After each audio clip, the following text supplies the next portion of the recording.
Je vous propose de commencer ce tour de l'actualité par le Proche-Orient. C'est bien évidemment le dossier le plus brûlant, un dossier très compliqué à comprendre. Et quant à le résoudre, je crois que c'est très difficile aussi. Alors, le résoudre maintenant, et d'ailleurs, même la diplomatie démocrate du président Biden se rappelle que ça a coulé le deuxième mandat de Bill Clinton en termes de relations internationales. Donc vous voyez, il y va piano, parce que lui, il entre dans une année électorale qui va être très difficile. Donc très difficile pour le camp démocrate, très difficile pour Joe Biden lui-même. Donc il sait que ce véritable pot de pus, parce que c'est un conflit qui est un véritable pot de pus, peut couler une partie non négligeable de sa campagne. Donc il met ce conflit un peu à bout de gaffe, car de toute façon, on peut regarder ce conflit de quelque angle qu'on le veuille, les dés ont déjà été jetés, si vous voulez. C'est les deux entités, enfin, donc le pays Israël et l'entité palestinienne, il n'y aura pas d'accord, il n'y aura pas de partage. À un moment, il faut faire le deuil de toutes les images qu'on a vues, il faut faire le deuil du processus d'Oslo, une fois pour toutes. Tout le reste n'est qu'un pourrissement d'une situation, pourrissement validé des deux côtés par des variables lourdes qui sont les variables démographiques.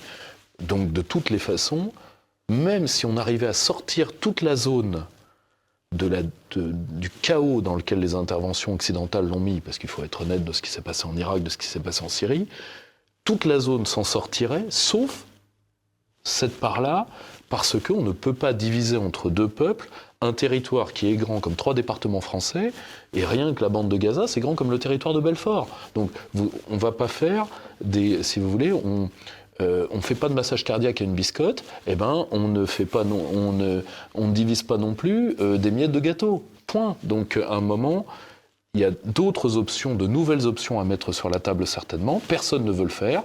Le seul qui a essayé, quoi qu'on pense du personnage, c'est Donald Trump avec les accords d'Abraham. Mais les accords d'Abraham se faisaient, comme le disaient les diplomates palestiniens, dans le dos de la question palestinienne, parce que celle-ci est devenue insoluble. Vous avez parlé là, il y a peu de civilisation, parce que c'est vrai que depuis la résurgence du conflit israélo-palestinien, la question du choc des civilisations d'Huntington est revenue beaucoup dans les débats. Est-ce que vous avez l'impression que c'est pertinent dans ce conflit-là ?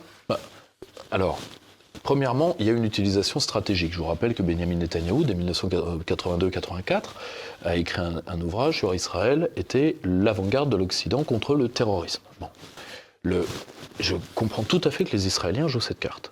D'ailleurs, ils n'en ont pas tout à fait tort, c'est que à partir des grands événements qui ont fait l'islam radical, donc la révolution islamique iranienne, la prise qu'on oublie toujours, parce que c'est aussi pour ça que le djihad international en veut particulièrement à la France, la prise d'otage de la Mecque, rappelez-vous, qui est écrasée par le GIGN français. À partir de ces moments-là, oui, nous sommes également pris pour cible. Donc on est pris pour cible par les mêmes, les amis de mes amis et les ennemis de mes ennemis. Ok, très bien. Néanmoins, ça ne nous dispense pas d'être intelligents. Or, l'intelligence, c'est deux choses dans ce conflit-là. C'est de se rappeler que les barbus, on est quand même allé les chercher dans les poubelles dans les années 20, parce que l'idée nationale arabe et le développement de cette zone, qui passait donc par une accumulation primaire de capital, donc une main arabe sur des ressources arabes, nous gênait beaucoup. Donc on est allé chercher, comme je l'avais dit d'un petit trait d'esprit qui m'avait été un peu reproché. Répétez-le alors, voilà, évidemment. Si vous voulez, comme je faisais remarquer que l'avantage des islamistes, c'est que comme ils ne savent pas faire de développement et qu'ils ne savent pas faire d'économie, ils font du contrôle social. Bon, si vous voulez, ils appellent le FMI, ils volent les roues des vélos. Bon, c'est très bien. Bon, c'est comme ça, c'est avec ces gens-là qu'on a joué. Et à ce moment-là, on les appelait Freedom Fighters, rappelez-vous. Le patron du Hamas s'exprime depuis Doha au Qatar. Qatar qui abrite également une base américaine avec plus de 10 000 soldats sur son sol. Mais à quoi on a... Pardonnez-moi, mais c'est très compliqué comme dossier, mais alors là, on n'y comprend vraiment plus rien. Alors déjà, vous êtes au Moyen-Orient, donc tout le monde couche avec tout le monde par nature. Hein. Certaines nationalités sont également des professions, donc c'est compliqué comme zone, hein, j'entends. Alors justement, on a parlé beaucoup du conflit israélo-arabe, mais on a concentré finalement ces explications dans un contexte d'opération de riposte d'Israël sur la bande de Gaza, mais pour autant, il y a un deuxième territoire dont on parle moins, c'est bien entendu la Cisjordanie. La situation sécuritaire en Cisjordanie, c'est 5 fois la normale. Donc ça veut dire que s'il n'y avait pas Gaza, on ne parlerait que de ça. Oui. Je vous le dis tout de suite, la colonisation va croître et embellir en Cisjordanie, je vous le dis tout de suite, parce que si, je dis bien si, c'est une hypothèse de travail, l'opinion israélienne va au bout du raisonnement qu'elle a aujourd'hui, elle va devoir utiliser le groupe social des colons pour forcer une partie. Alors évidemment, les deux groupes s'entremêlent, mais globalement, on parle, si vous voulez, on parle d'utilisation globale de forces sociales pour régler la question du statut militaire des ultra-orthodoxes. Il va falloir s'appuyer entre autres sur le groupe des colons. Donc de toutes les manières, la colonisation continuera. Alors, vous me direz, ça va être terrible pour la Cisjordanie parce que c'est un État c'est un territoire archipélisé, donc il n'y aura jamais d'État. C'est plus la peine de leur dire ça. Comment définiriez-vous ce Javier Milei ? Parti attrape-tout qui a pu naître et prospérer dans la faillite du péronisme, simplement parce que le grand... Pardon, mais je pense à quelque chose, mais c'est pas un peu BP Grillo à l'envers ? Il y a de ça. Il y a un BP Grillo de droite. Bon, si vous voulez, au-delà, moi je ne veux pas juger le style du personnage, il va sans dire que c'est pas le mien, mais ça, si vous voulez, je suis pas argentin, donc j'ai pas la légitimité de. Donc, je remarque 4 choses. Premièrement, il faut lui laisser sa chance, parce que l'Argentine vit un long déclin. Je vous rappelle que l'Argentine a été une puissance mondiale, on s'en rappelle très peu, mais l'Argentine a été le pays le plus puissant d'Amérique latine, centrale et andine. Les Pays-Bas, qui ont finalement consacré la victoire de Geert Wilders, il remporte 37 sièges sur 150, mais il sera majoritaire de fait, avec un quart des sièges.